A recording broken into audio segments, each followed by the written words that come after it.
Nós passaremos agora ao debate, vamos dar início a este painel de debate que terá como tema mercado de energia, o futuro dos ambientes de contratação livre e regulado. O Richard, ele permanece conosco, o Richard, que é economista, mestre e doutor em energia, responsável por assuntos econômicos e regulatórios no Instituto Ascend Brasil, volta ao palco para este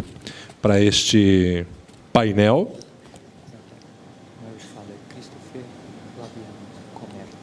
Que vai no lugar do Edivaldo?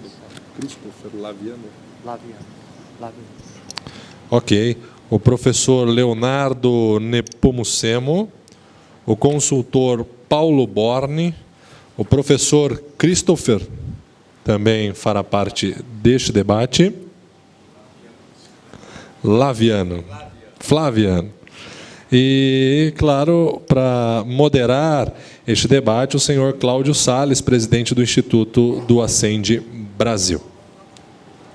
Podem vir todos ao palco, ocuparem os seus assentos, por favor.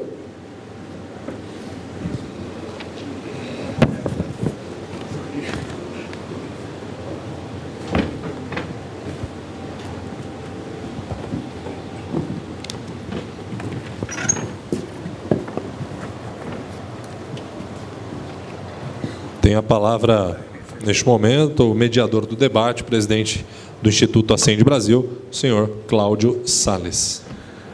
Primeiro, meu agradecimento, professor Nepomuceno, Paulo Borne, Christopher Vlavianos. Eu estava brincando aqui que Vlavianos só não é mais difícil de falar do que Hostetler, que é o sobrenome do Richard. Mas, enfim, essa é o quebra-língua aqui que nós temos pela frente. Muito obrigado a vocês e vamos direto ao ponto. O meu papel aqui é apenas de moderar. Tem umas perguntas que estão anotadas aqui com a ajuda do Richard de improviso, né? E eu vou dirigir a primeira. Só a ressalva, quer dizer, nós temos aqui 1 hora para o debate, né? Obviamente, o tema nos cativa a todos. A ideia é sempre fazer um esforço de concisão, a começar por mim, né? Para que a gente possa ouvi-los o mais possível.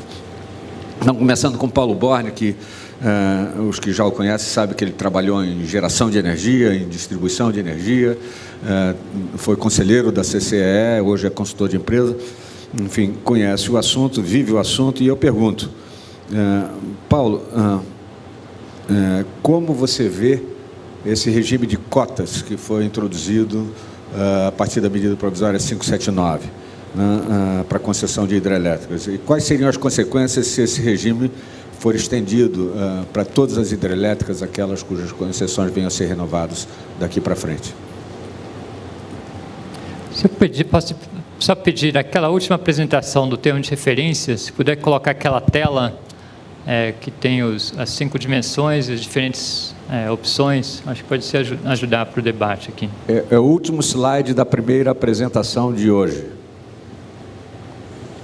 Ok, Paulo.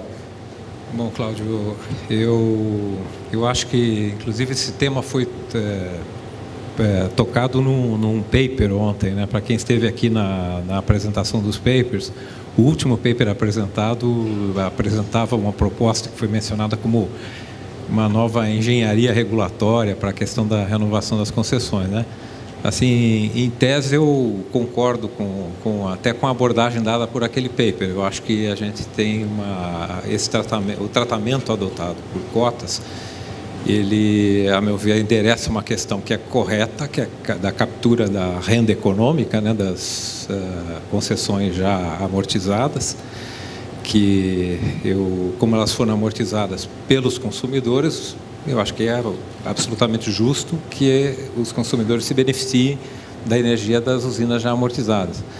Mas eu sempre visualizei, antes da medida provisória lá de 2012, né, um tratamento nas bases que talvez fosse até que sempre se imaginou, de uma licitação pela maior oferta, com o detalhe de que a reversão da oferta se daria ao mercado consumidor e aquela energia ficaria no mercado, garantindo a liquidez do mercado, né, sem, inclusive, entrar na discussão de quem tem direito às cotas ou não tem direito às cotas, que acabou sendo corolário aí da definição que se deu por distribuição de cotas.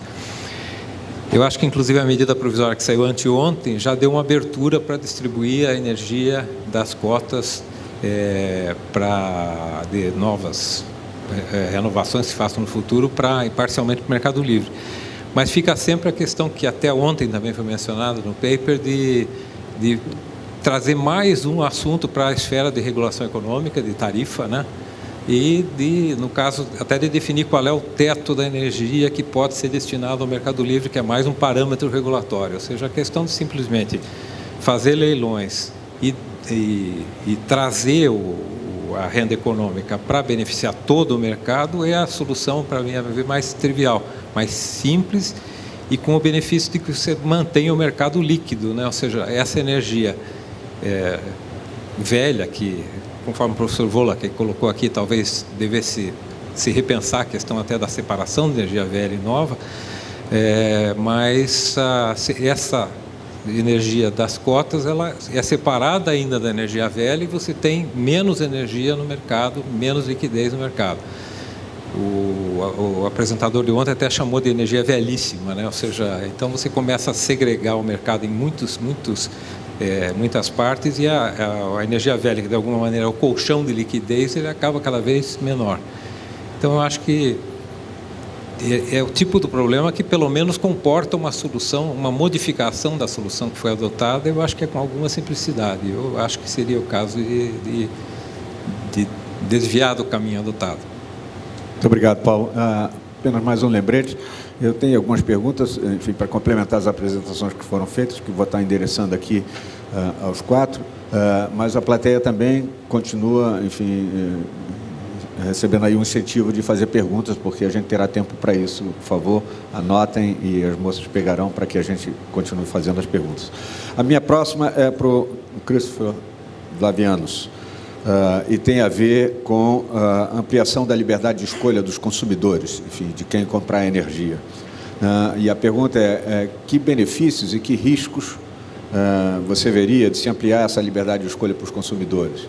E, complementarmente a isso, enfim, que entraves você vê para que isso aconteça, né? Enfim, nós temos lá aqueles limites, 69 kV, enfim, 3 megawatts, etc. Enfim, quais os riscos e os benefícios de se reduzir isso, ampliando a liberdade, e que eventuais entraves para essa implementação estão aí diante de nós. Tá bom. Acho que falando ele ajusta. Alô? Alô? Tá, voltando um pouco atrás, né, no início desse mercado, a lei, né, que criou o consumidor livre, a comercializadora, em 95, 98, né, não foi uma lei que criou o mercado, né? O que cria o mercado, na verdade, é a oferta do produto, né, que veio depois, no evento do pós-racionamento. Você teve uma sobra de energia, uma descontratação de energia que fez com que o mercado livre nascesse. A regulamentação, ela permitia que o consumidor, grande consumidor, né, um consumidor de 10 megawatts, entrasse no mercado até 2000, a partir de 2000 você teria essas reduções para 3 megawatts. Né? Depois entrou a possibilidade do consumidor especial contratar energia de fontes renováveis. A questão é que, foi o que já foi falado aqui, né, pelo Rui e por outras pessoas, né? A gente tem um problema de oferta nova de energia para o Mercado Livre. Né? A expansão do Mercado Livre, ela se deu, no primeiro processo, ela se deu com a energia que sobrou das distribuidoras. Você teve uma redução no pós-racionamento e uma descontratação que fez com que existisse um volume muito grande de energia, uma oferta muito grande de energia a um preço muito interessante. Então, isso fez com que o consumidor migrasse para o Mercado Livre, mas em momentos onde o preço da energia está alto, né, você não consegue fazer com que um consumidor seja o financiador para a expansão de uma geração nova, né? Simplesmente porque esse modelo não foi feito para isso, né? O modelo, quando foi implementado, né, a gente recebeu lá em 2002 uma fita cassete do modelo do PT, né? Quando a gente acabou de ver a fita, a gente falou, bom, e agora o que nós vamos fazer? Porque não tinha nenhuma menção a consumidor livre, a comercialização de energia, porque era um modelo, né, que tem as suas qualidades, né, um modelo que garante a expansão, né, é uma expansão com uma característica bem restrita, né, em relação a você ter sobras de energia, porque tudo vem muito ajustado à necessidade do mercado regulado, e o mercado livre não tem essa expansão, né? Então, lógico que se você fizer um leilão para contratar energia por 30 anos, a foto do leilão vai ser muito bonita, mas o filme depois vai ser um filme de terror, né? Porque se você pegar uma energia de Santo Antônio aí, a R$ 78,00 na data do leilão, ela vai entrar R$ 110,00 para a distribuidora depois de 5 anos. No meio do contrato, ela vai estar a R$ 250, R$ 300. No final do contrato, a R$ 700, 30 anos depois, né? Logicamente, a inflação vai ser sentida por esses consumidores, mas a inovação não vai ser sentida, e uma energia com custo tão baixo vai ter uma margem muito alta e num período de contratação totalmente desnecessário, né? Se o financiamento gira em torno de 15 anos, por que precisa fazer um contrato de 30 anos? Poderia fazer um contrato de 15 anos e essa energia voltar, né, para o mercado. Agora, a grande briga, né, voltando aí ao assunto, a grande briga em relação à redução dos limites, ela está exatamente nesse ponto, né? Uma vez esse ponto resolvido, você não tem mais conflito entre os dois ambientes, né? Uma vez você tendo uma forma do consumidor livre fazer a expansão do mercado, né, não vai mais ter o receio, né, que existe hoje, que o consumidor livre só contrata energia marginal, né? Não contrata energia nova nesse mercado. Então, o que vem sendo feito, né, é um trabalho para tentar mudar isso antes de tentar resolver essa redução, né, ou continuar insistindo, né, em impedir essa redução. Hoje você tem um potencial ainda de consumidores livres sem mexer na demanda.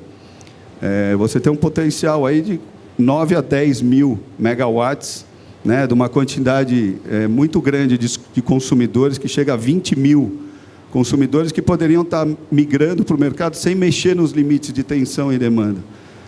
E isso já vem acontecendo, quer dizer, com essa queda de energia e com o realismo tarifário, né, o mercado já está percebendo hoje uma migração, novamente uma onda de migração muito grande para o mercado livre.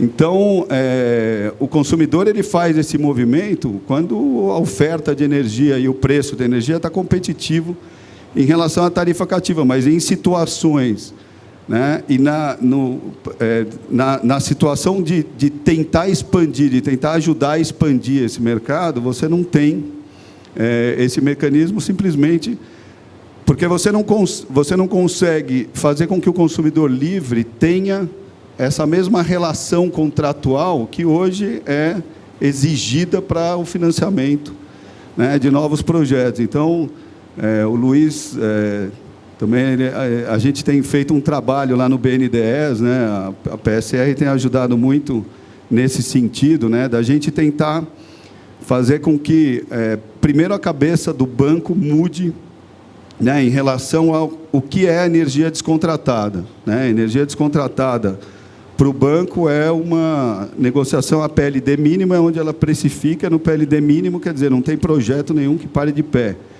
né? E isso não é a realidade do mercado. A realidade do mercado é que a energia é uma commodity, ela tem valor, né? Ela deveria ser entendida dessa forma, né? Mesmo uma energia descontratada, ela tem que ser entendida como uma energia que é uma commodity, que tem valor e que, se a gente for olhar os outros mercados, né, a expansão de outros mercados, não tem nenhum mercado no Brasil e no mundo onde se faz um contrato a preço fixo de 30 anos reajustado por um índice de inflação. Quer dizer, não dá para a gente querer que o mercado livre se equipare ao mercado regulado, porque o mercado regulado é uma aberração, né? E essas nuances desse mercado é que precisam mudar, né? Muito obrigado. Aliás, Christopher, você foi apresentado aqui como professor. Christopher não deixa de ser, pelo tanto que você sabe, mas é importante compartilhar aqui que você é fundador da Comerc, uma das mais bem-sucedidas comercializadoras aqui no setor elétrico. Professor Nepomuceno, professor Nepomuceno tem desenvolvido estudos e pesquisas sistemas para determinação do despacho, da possibilidade de definição do despacho ótimo com base em lances submetidos por agentes, né? E é sobre esse mesmo tema que eu gostaria de lhe perguntar, professor, se acha que o mercado em que a operação é definida com base em lances de preços dos agentes seria capaz de otimizar um sistema elétrico, né? E, complementarmente a isso, quer dizer, notando que o sistema elétrico, como o brasileiro, com essa predominância hidrelétrica, né, que adiciona um grau de complexidade maior, enfim, quais os riscos ou os entraves para que isso seja feito e quais os riscos associados a uma mudança dessa natureza? Bom dia a todos. Gostaria também de agradecer o convite do Richard, do Cláudio, pessoal do Instituto Ascend Brasil. Com relação a essa questão dos preços, né, de energia, o Richard colocou aí no slide, né, três possibilidades para esse processo de formação de preço. Na primeira possibilidade, que é o que o setor elétrico tem utilizado atualmente, a gente teria tanto os preços de energia quanto a geração fixada, estabelecida, os preços estabelecidos pela Câmara de Comercialização de Energia e a geração distribuída e a geração pelo ONS, que é o operador do sistema. Quer dizer, então isso é muito amarrado, né? Essa é uma situação muito amarrada, onde você não vê o mercado operar. O mercado opera quando as forças de geração e de demanda estão em ação, e elas definem quanto deve ser gerado, quanto deve ser consumido e qual é o preço de equilíbrio aonde esse sistema vai chegar, né? Então, nessa conformação que o sistema atual opera, usando uma ferramenta computacional, que é o New Wave e o Decomp, né, que, em conjunto, eles definem, então, a geração e o preço da energia. Nesse tipo de estrutura, sobra pouco para a operação, sobra pouco para um mercado de energia. Então, a gente precisa dar mais liberdade para que o mercado atue, para que haja, de fato, um mercado de energia. Numa sequência de liberalização, aí, né, numa etapa 2, uma opção 2, aí, o Richard coloca lá como um mercado em que os geradores... bom, antes de falar dessa segunda opção, a gente teria que colocar assim, quais seriam as vantagens, né, desse mercado atual, né? Uma das vantagens que a gente poderia levantar seria que o mercado ele consegue fazer... ele tem uma certa confiabilidade do sistema de transmissão, etc., porque existe uma mão forte do operador do sistema operando o mercado. Então, ele tem uma tendência de ser um mercado confiável, tanto para transmissão quanto para confiabilidade no que diz respeito à parte hídrica, né? Uma coordenação boa de longo, de médio prazo e de curto prazo.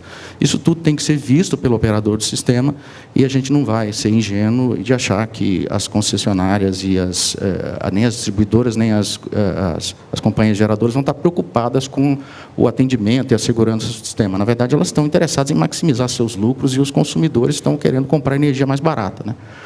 Então, nesse caso, nesse regime onde é bastante centralizador, né, a gente vê essa mão forte do operador. Uma das vantagens dela é que você tem essa garantia, né, de segurança e confiabilidade a longo prazo, etc. Isso é verdade. Mas, por outro lado, o que a gente vê também nesse tipo de ambiente é essa mão forte demais, ela acaba meio que apagando o mercado, né? Então, as coisas ficam todas pré-determinadas em lotes, né? Já previamente estabelecidos, já previamente vendidos, de maneira que não há muito incentivo à competição em si, não há incentivo a uma nova forma de operar o mercado de preços. Numa segunda opção, a ideia seria, bom, o despacho seria centralizado, né, pelo operador, e calculado por essas ferramentas computacionais, New Wave, Decomp, etc., e liberaria-se o preço.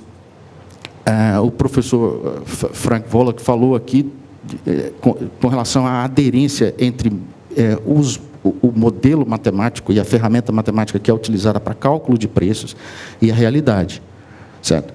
Se a gente estabelece que a geração é calculada pelo operador do sistema e os preços são calculados por fora, quer dizer, ou através de lances, etc., você vai criar uma inconsistência de geração, uma inconsistência econômica. Você vai gerar uma inconsistência econômica. Então, são forças que estão atuando, mas que não estão sendo expressas no modelo matemático. Então, essa é a dificuldade que eu vejo. Bom, mesmo nesse caso, nessa segunda opção, você teria ainda a possibilidade de um operador regulando o sistema elétrico e fazendo o controle da segurança e da confiabilidade do sistema. Uma terceira opção seria o que o professor Frank Volok apresentou aqui hoje, né? Você ter efetivamente um mercado onde tanto a geração quanto os preços são calculados pelo mercado, pelas ações de mercado. Então, a gente solta e deixa o mercado atuar. Uma das posições contrárias a esse tipo de operação diz que isso é muito ingênuo, né? Pensar que a gente pode liberar e que o mercado vai sozinho se autoajustar. De fato, não é verdade, e o professor também comentou aqui que é preciso de uma série de regulações para que o mercado opere corretamente e para que ele dê uma sinalização de preço que seja aderente ao que está acontecendo na operação do sistema elétrico. Então, a gente vê, né, em mercados internacionais, a gente vê que isso tem sido feito através de ferramentas matemáticas computacionais de leilão, né? Só que não são leilões como os que têm sido praticados no Brasil, que são leilões puramente econômicos. A proposta que a gente defende, né, nesse caso, seriam leilões, mas leilões que envolvam aspectos técnicos. Os agentes vão fornecer lances e ofertas de geração e demanda para um sistema e para um operador do sistema, né? No caso brasileiro, CCE, por exemplo, o operador do sistema ou operador de mercado. E esses lances vão ser avaliados com relação ao seu mérito. Bom, se você fizer um leilão puramente econômico, você só avalia o mérito. Esse lance é mais interessante do que esse para o sistema, esse é menos interessante. Mas é possível fazer ferramentas de leilão mais modernas, onde você faz uma representação do sistema de transmissão, onde você coloca, como o professor Frank Volok falou, preços nodais, né, onde você tem essa possibilidade de ter preços não regionais, mas preços nodais. E a experiência que a gente viu aqui, americana, parece ter sido muito boa no sentido de melhorar o mercado, né, trazer boas qualidades para o mercado. Eu, particularmente, a pesquisa que a gente desenvolve lá na Unesp é nesse sentido, tentar visualizar novos formatos de leilão, mas leilões que envolvam a representação do sistema de transmissão, do sistema de geração e também aspectos de riscos e de confiabilidade, né, tanto da geração quanto da transmissão. Esses modelos são possíveis, né? Aspectos de que uma mesma gerador está, companhias diferentes numa cascata hidráulica, foram respondidos aqui pelo professor Frank Volok, e que mostrou que isso é possível e que ele acha que, se o mercado estiver bem regulado, bem organizado, né, essas questões são menores.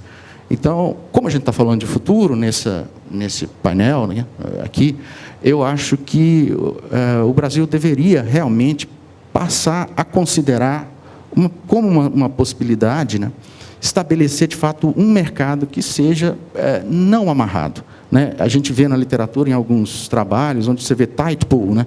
O mercado brasileiro é um pool amarrado, onde as coisas já estão todas pré-definidas pelo governo. De maneira que a gente precisa ir no sentido do mercado, deixar o mercado atuar, fazer com que ele... com que os agentes operem da melhor maneira possível, mas, claro, sempre com regras bem claras, bem estabelecidas, de maneira que isso possa ser conduzida. Eu acho que os mecanismos de leilão de energia elétrica, eles precisam amadurecer. Né? Eu acho que essas ferramentas computacionais que estão sendo utilizadas, elas precisam evoluir, elas precisam sair dessa minimização de custos, não é mais o foco do problema. Nós não estamos mais minimizando custos no mercado de energia, o foco é a maximização do que a gente chama de bem-estar social, que, no fundo, é a otimização dos lances e a busca do mérito dos lances, tanto no longo, quanto no curto, quanto no médio prazo. Então, eu acho que, na minha concepção, o que a gente precisa mudar eu não acredito que isso possa ser feito em 2 anos. Né? O Rui comentou aqui, né, a respeito das dificuldades de implantar no semanal, né?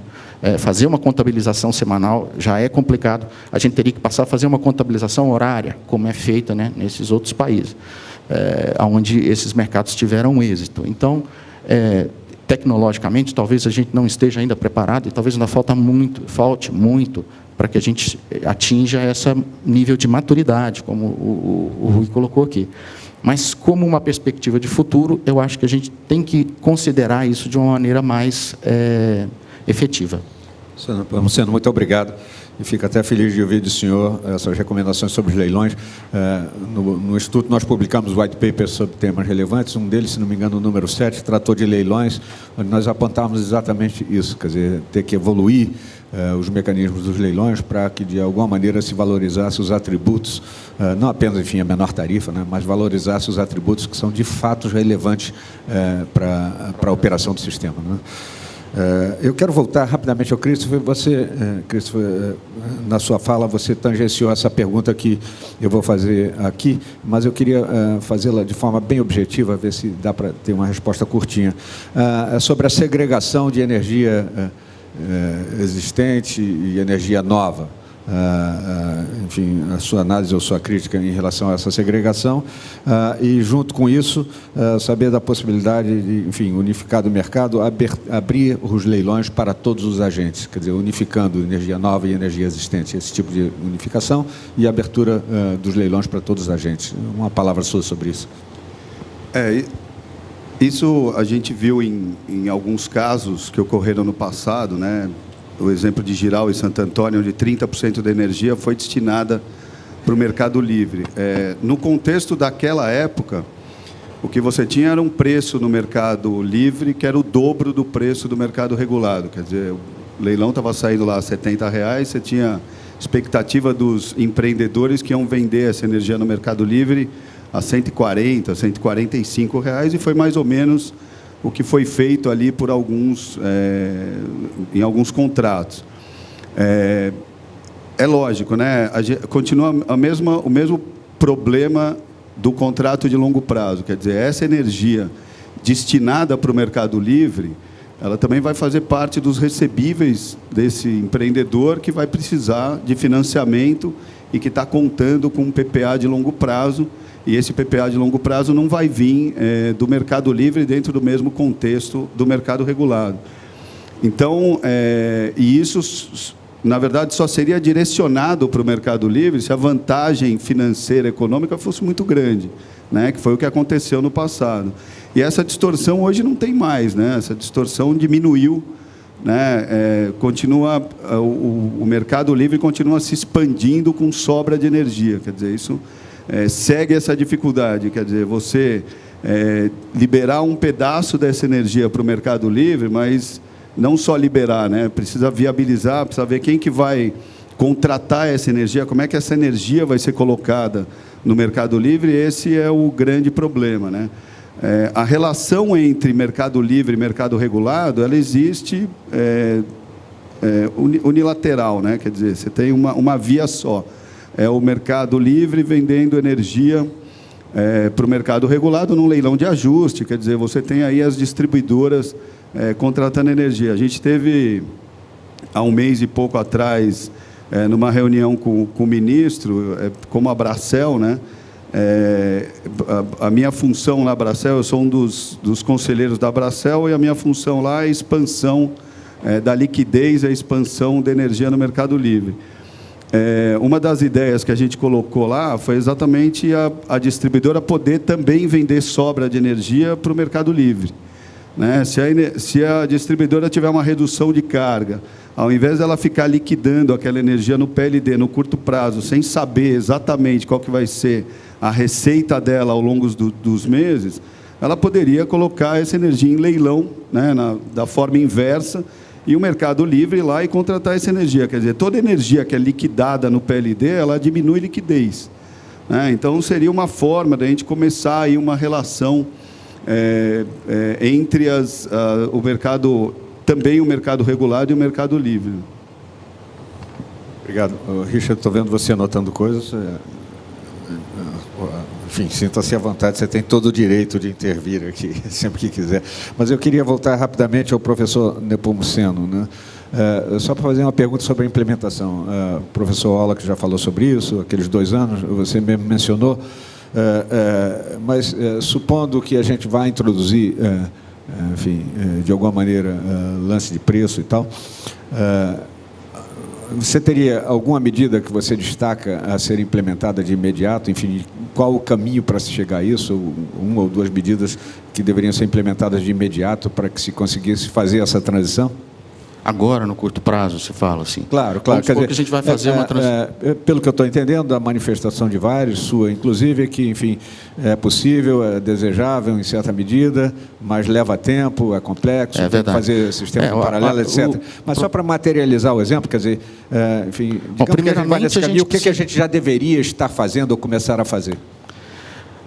Primeiramente, eu acho que o professor já colocou isso, bem melhor do que eu, você precisa medir, né? Para você poder, você precisa contabilizar em base horária a energia.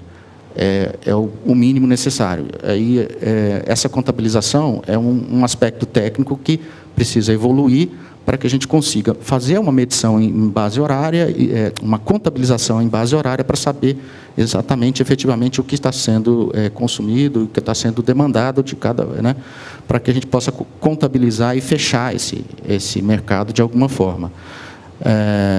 Do ponto de vista técnico, de implementação, assim, eu teria, desse tipo de aspecto, eu não tenho muito contato com esse tipo de acho que o pessoal da CCE vai saber mais dessas dificuldades, né?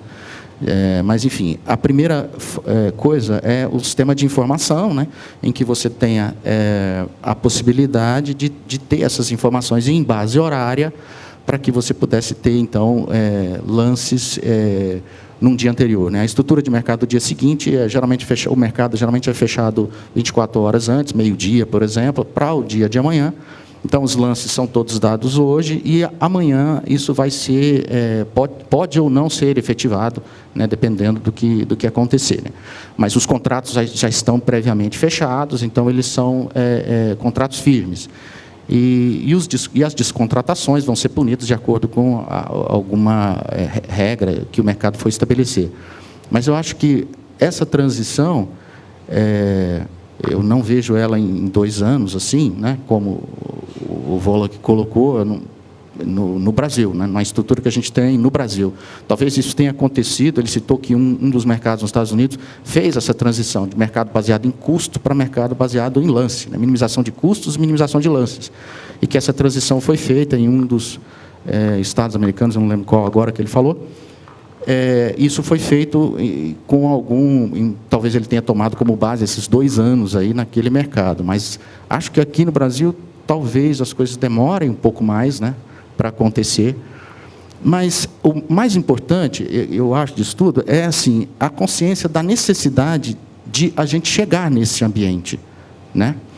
A gente precisa chegar nessa estrutura aonde a gente tenha preços, horários para fornecer para os nossos consumidores.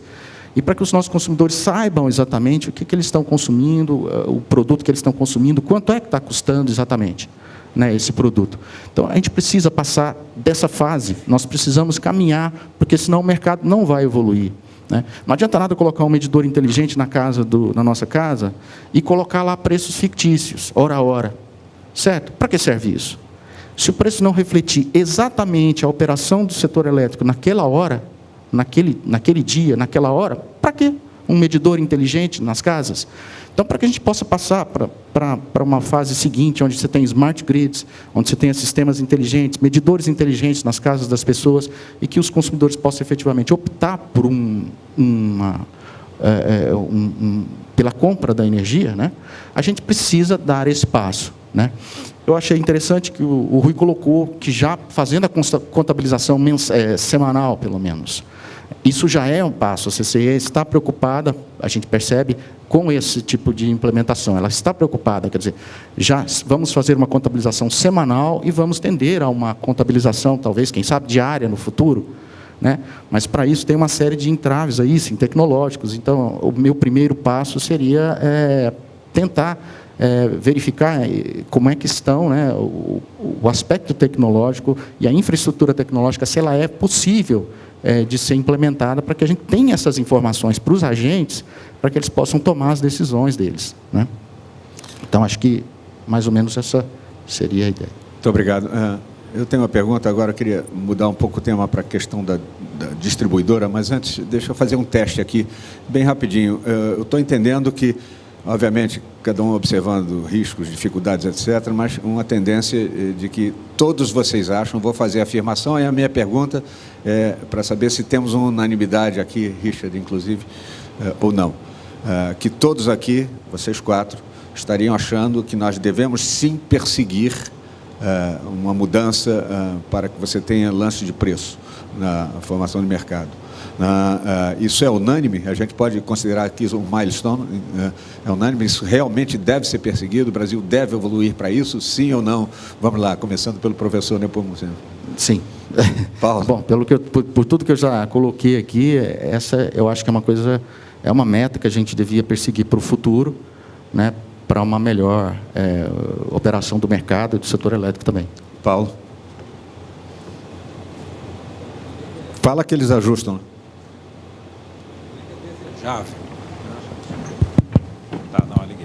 Eu diria que é desejável, e eu acho que a gente deveria, meio que de imediato, criar isso como uma meta e ver se o caminho, quanto tempo a gente poderia chegar lá de uma maneira segura.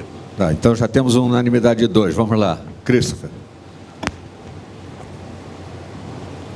A minha opinião é a mesma, né? E logicamente tem que ser testado bem esse modelo, né, para que na hora da implementação ele seja bem fundamentado e, né, não tenha muita distorção, mas seria o modelo ideal, né? Richard. Eu também acho que é um caminho a ser perseguido. Eu compartilho com as preocupações. Eu acho que não é tão trivial quanto...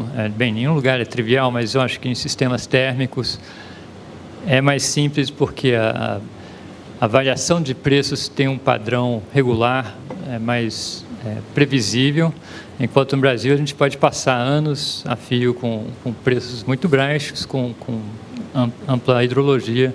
Então, tem que ter essas preocupações de estruturar uma contratação a longo prazo para disciplinar esse processo. Mas, sem dúvida, deve ser perseguido.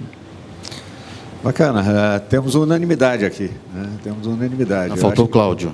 Diga. Faltou o Cláudio. Não, temos unanimidade. Eu me incluo. Vamos lá, vamos adiante. Então, como eu disse, a pergunta agora é sobre efeitos dessas potenciais ou possíveis mudanças sobre a atividade de distribuição de energia. E eu quero me valer da experiência do Paulo, que andou trabalhando em distribuidoras, enfim, para comentar sobre isso, né? A liberalização da comercialização discutida aqui vai requerer, seguramente, mudanças substanciais na regulação, na atuação das distribuidoras. Quais as suas reflexões, riscos, enfim, possibilidades, etc. Tá. Bom, acho que uma das questões aqui que se passou, que que eu acho que é unanimidade, foi um ponto levantado, é a questão de você também ter como meta ampliar o mercado livre, né? Eu acho que essa questão necessariamente passa por uma preocupação com a regulação econômica da distribuição, né? Ou seja, nada pode ser feito isoladamente, né? Aqui nós temos 3 painéis, né? Mas na verdade a questão é uma só, né? Ou seja, nós temos que financiar a expansão, nós temos que manter atrativo o negócio de distribuição. Então, uma das questões que coloca em xeque a atratividade do negócio de distribuição é a ampliação do mercado livre, se ela não for feita de uma maneira concatenada com uma maior sensibilidade com a questão da regulação econômica da distribuição. Simplesmente alterar os preços à medida que o mercado livre se amplie e ficar usando a mesma regulamentação de hoje pode não ser a maneira mais adequada, né? Ou seja, nós temos na transmissão a regulação de receita, né? Ou seja, receita autorizada. É um modelo possível de ser adotado para a atividade de fio da distribuidora, para todas as atividades da distribuidora que independam da energia distribuída, né? Então, é um caminho. Eu acho que esse tipo de caminho, eu acho que em relação ao atual modelo, que é o modelo de price cap, ele tem também a vantagem de a gente poder ter mais, assim, menos uma oposição natural do objetivo de negócio da distribuição à conservação de energia, à eficiência energética, etc. Porque no modelo atual se distribui menos energia, obviamente a distribuição não tem interesse em ver a eficiência energética acontecer, né? A própria questão da geração distribuída também, né? Que é uma ameaça ao modelo da distribuição da forma que está acontecendo, da forma que há a regulação por price cap. Na medida que você tem uma garantia de receita para o serviço de fio, a geração intermitente, pelo menos por parte dos distribuidores, dos consumidores, né, é uma ameaça menor. Apenas, digamos, no futuro, com maior armazenamento de energia e, de fato, uma menor uso da rede, daí o modelo de negócios da distribuição pode, de fato, se ver mais posto em xeque, né? Mas, pelo menos numa etapa assim mais de horizonte de médio prazo, um repensado modelo de remuneração das distribuidoras pode fazer com que a gente faça modificações de mercado sem que elas ponham em risco o negócio e a atratividade do negócio da distribuição. Perfeito. Então, quero entender que esses 2 anos, ou N anos, enfim, de período de transição para olhar para o mercado especificamente, tem que ser, enfim, dispendidos também na construção do aprimoramento ou da readequação da regulação da distribuição para poder acomodar essas novidades. E um outro comentário que eu faço é o seguinte: esse tema, Paulo, vai voltar de forma mais profunda no painel que nós vamos ter à tarde, cujo tema é exatamente esse, né? Quer dizer, uma nova regulação para uma nova realidade. Quer dizer, sempre olhando para o futuro, essa realidade vai mudar, né? Está mudando por conta de tecnologias, o que seja, e a regulação tem que mudar também. Enfim, eu acho que esse tema volta de forma, enfim, mais profunda aqui, até com a contribuição de outros painelistas também. Richard, você tem pergunta? Tem uma pergunta aqui para o Christopher. Pensando nesse cenário de unificação do mercado regulado e livre, né, e permitindo todos os agentes participarem juntos, como que daria para fazer os contratos mais atraentes para os agentes do mercado livre? Assim, se fosse estabelecido contratos não tão longos, sei lá, 7, 10 anos, talvez permitindo precificação como uma margem acima do PLD, isso seria uma coisa interessante que facilitaria a participação. Ou você tem outras sugestões que poderia facilitar a participação de agentes e comercializadores do mercado livre? Hoje, o consumidor que migra para o mercado livre, ele não é um consumidor que queira ficar exposto, né? Ele faz um contrato, né? O consumidor ele quer uma previsibilidade, né? Essa é a grande característica do mercado livre, né? Acho que o consumidor começou a entender que é muito mais previsível para ele o custo se ele estiver no mercado livre do que se ele estiver no mercado cativo, né? A tarifa cativa é uma caixa preta, né? É muito difícil você fazer previsões do que vai acontecer. Hoje a tarifa cativa está muito mais linkada à volatilidade do PLD do que o consumidor que está contratado no mercado livre. A média hoje de preços que você consegue no Mercado Livre são contratos de 5 anos, né? Hoje a grande maioria dos consumidores, até por essa questão de voltar, é uma coisa até psicológica, né? Até voltar, tem 5 anos para voltar. Lógico que no primeiro ano que ele já fez já está atrasado 1 ano, né? Mas existe um psicológico aí em relação a isso. Contratos mais longos são raros, são feitos também, né? Tem contratos de 7, 10 anos. Mas esse prazo hoje de contrato seria o ideal, né, para o consumidor livre. Quer dizer, um contrato que vai de 5 a 7 anos seria possível e interessante para esses consumidores migrarem. Agora, sempre o consumidor vai querer sempre contrato a preço fixo, né? Nunca alguma coisa lastreada ao PLD, por exemplo, porque você volta a ter toda essa incerteza em relação aos custos futuros. Hoje o consumidor migra, primeiro, visando a economia, né?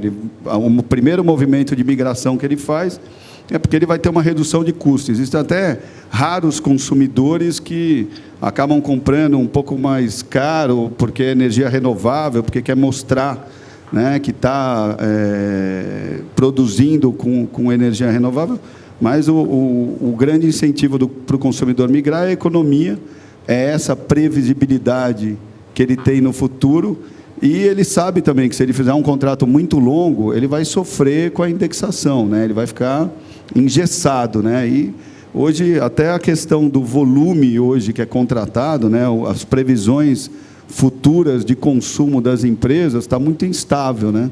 Então é difícil você fazer uma programação de um contrato muito mais longo do que esse. Eu vou passar até. Eu acho ótimo esse tema porque ressalta a complementaridade do que nós estamos vendo aqui, né? E até nesse painel 3 que vai acontecer agora, eu acho que consolida porque traz para a ótica da nova regulação, futuro da regulação, onde tudo isso vai estar dentro desse mesmo compasso, né, é onde eu acho que a gente vai ver todas essas reflexões, inclusive as de ontem, como apontou o Paulo, confluindo, né. A gente vai ter aqui o Michael Pollitt, que veio de Cambridge para nos falar, mas vai ter também o Tiago de Barros da ANEEL, que está, enfim, no olho do furacão dessa medida provisória de ontem, de tantas outras questões, mas que fez questão de discutir esse tema aqui conosco. Então, eu acho que teremos uma tarde promissora aí em relação a esse tema, vai ser um fecho gostoso aqui para o nosso trabalho. Richard. Está tendo outra pergunta aqui para o Paulo.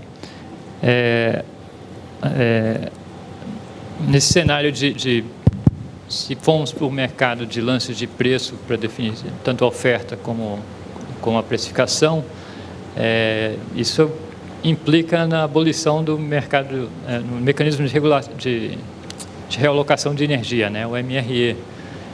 As hidrelétricas estariam prontas para lidar com esse risco individualmente? Bom, eu acho que a questão dos usos e costumes, né? Bem próximo aqui, Paulo. Tá. A gente tem uma dificuldade muito grande de lidar com as mudanças que, digamos, criam uma zona de conforto, né? Ou seja, o MRE cria uma zona de conforto pela diluição do risco entre os agentes que dele participam, né? Ou seja, até na medida em que você tem situações, quando existe uma situação difícil, como a que está sendo enfrentada agora, né, com o GSF, você tem todos na mesma situação, né? Ou seja, daí, inclusive, a mobilização para encontrar uma solução é maior. Então, esses hábitos, né, no fundo, de socialização do risco, eles são são hábitos típicos do nosso setor, né, que já vem que são históricos, né? Ou seja, são pré-mudanças lá de meados dos anos 90, reforma do RECEB, né? Então, eu acho que toda mudança que envolve coisas como, por exemplo, pensar-se em flexibilizar o MRE, pensar-se em questão como relacionada a essa questão dos direitos de transmissão, que hoje são vinculados são destinados ao MRE, são mudanças que têm que ser propostas. As propostas têm que vir com, digamos, um prazo para a implementação e uma visualização clara de qual vai ser a forma de mitigação do risco que individualmente os agentes vão poder adotar, né? Ou seja, como foi colocado aqui pelo professor Wallach, e eu acho que não é um fato novo, mas é um fato que é um pouco perturbador para a mentalidade reinante, é que você pode sim ter os agentes, mesmo os geradores hídricos, dentro de uma mesma cascata, gerindo os volumes e compensando os geradores ajudantes por suas decisões, e enfrentando as consequências das suas decisões com base, por exemplo, no uso do seu reservatório individual. Isso eu acho que é uma coisa perfeitamente possível, mas enfrenta digamos, uma tradição de longuíssima data, né? Tem que ser feito. Uma pergunta, então, para o professor Nepomuceno. O senhor tem esses modelos, tem rodado esses modelos para otimização a partir de lances de preços e tem olhado especificamente o mercado brasileiro, o sistema de transmissão.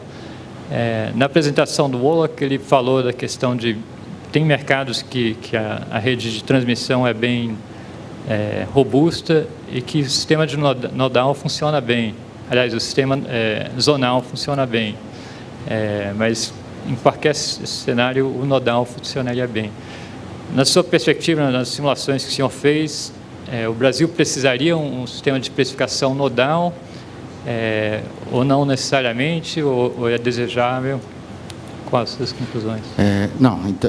Na verdade, as simulações que a gente tem feito ainda não envolvem o sistema elétrico brasileiro. A gente está fazendo alguns estudos assim, mais preliminares, né, que envolvem uma cascata da companhia S, por exemplo, que a gente pega uma cascata e faz uma otimização desse subsistema, né? Então, a gente ainda não chegou no nível, a gente não está numa evolução ainda para discutir essa questão a nível sistêmico. Então, é por isso que eu coloco com uma perspectiva de futuro. Mas eu não vejo também outras pessoas no setor e dentro da própria academia. Eu acho até que a academia está um pouco distante dessas questões do setor elétrico, dessas questões de mercado. Eu acho que isso precisa ser corrigido. Acho que alguém, né, dentro da academia tem que mostrar para que as pessoas percebam que a gente tem que pesquisar um pouco mais. Mas, desculpa, a sua pergunta foi com relação à questão da transmissão, né? Se há necessidade de fazer... o próprio professor Wallach disse que quando você começa a ter preços nodais, ou seja, cada nó, cada barramento do sistema de transmissão tem um preço diferenciado, né? E as diferenças entre esses preços geram o que a gente chama lá de surplus de transmissão. O surplus da transmissão é algo a mais, é um excedente, né? Poderia ser utilizado para trabalhar, enfim, com essa questão de realocação de energia, né? E mitigar esses riscos associados aí, né? Mas, enfim, o que eu acredito é que a gente precisa evoluir num sentido de trazer esses preços nodais e que informar o consumidor, informar os geradores com relação a esses preços nodais, e que isso tem que ser feito, né, online, ali, para ele estar sendo informado. Mas eu não tenho uma opinião formada qual a diferença, né, de fazer isso, fazer um leilão que coloque a transmissão em zonas, como é o setor elétrico brasileiro. Você tem o Sul, Sudeste, Centro-Oeste, Norte e Nordeste, cada um tem o seu preço, e são 3 patamares de preço que a CCE publica lá. se é mais interessante. Eu acho que o que eu percebi do que o pessoal vem publicando fora e tal, em outros mercados, é a importância da transmissão. Você tem que representar a transmissão de alguma forma. Porque a questão é a aderência do que está acontecendo no mercado com o que está acontecendo na operação. Se você tiver uma diferença entre uma coisa e outra, você está com preços que não refletem a operação real. Então, os preços precisam refletir a operação real. Eu acredito que os preços nodais são mais interessantes e eles têm sido... a gente vê na literatura técnica da área assim, muitos trabalhos nesse sentido, né? Então, são leilões que hora a hora e que calculam esses preços para transmissão também hora a hora, né? E preços nodais. Então, eu acredito que essa é a melhor estratégia que a gente poderia adotar. Eu acho que o Volek falou isso aqui bem melhor do que...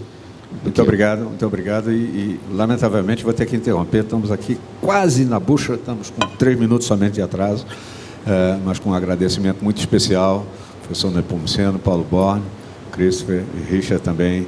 Muito obrigado a vocês. Nós vamos ter um almoço, mas antes disso, o Luciano tem um aviso importante, inclusive emocionante para aqueles articulistas que apresentaram trabalhos hoje que vão tomar conhecimento do vencedor. Por favor, Luciano. E nós podemos deixar o palco, porque breve vão chegar aqui os vencedores do... É isso mesmo, Cláudio. Muito obrigado. Isso mesmo. Muito obrigado aos painelistas, uma salva de palmas a eles. Muito obrigado. Enquanto eles desocupam e voltam aos lugares, tem um recado conforme o Cláudio Salles acabou de dizer. Com o objetivo de estimular a produção científica no Brasil, o Instituto Tana, Luiz Augusto Horta, Sérgio Valdir Bajai, Alexandre Ulig e o Richard Lee quase saiu, hein? Osteller. Obrigado. O Cláudio acabou de dizer isso no palco, hein? Muitos dos senhores tiveram a oportunidade de conferir ontem a apresentação dos artigos finalistas. E nós vamos agora conhecer o trabalho vencedor. As meninas já estão ali com o prêmio nas mãos. E para entregar este prêmio, gostaríamos de chamar ao palco o presidente do Instituto Acende Brasil, Cláudio Salles. Gostaríamos de chamar também o professor Frank Volek para fazer a entrega do prêmio. Foi pego de surpresa.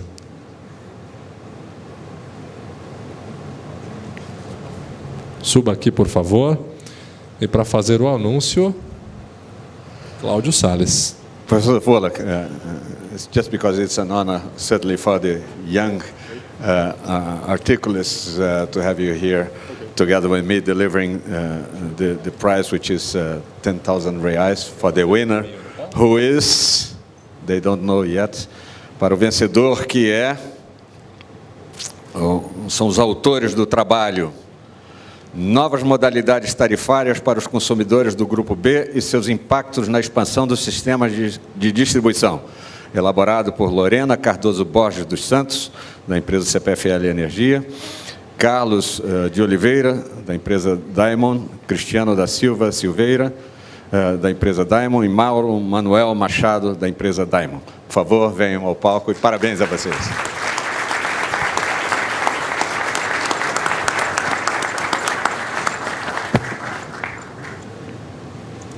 To deliver. Take the picture with the guys. Congratulations. Very good. A lot of zeros. Not just for the picture.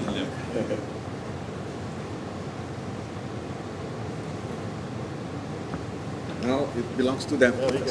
Mais uma vez, uma salva de palmas aos ganhadores. Muito obrigado, Frank.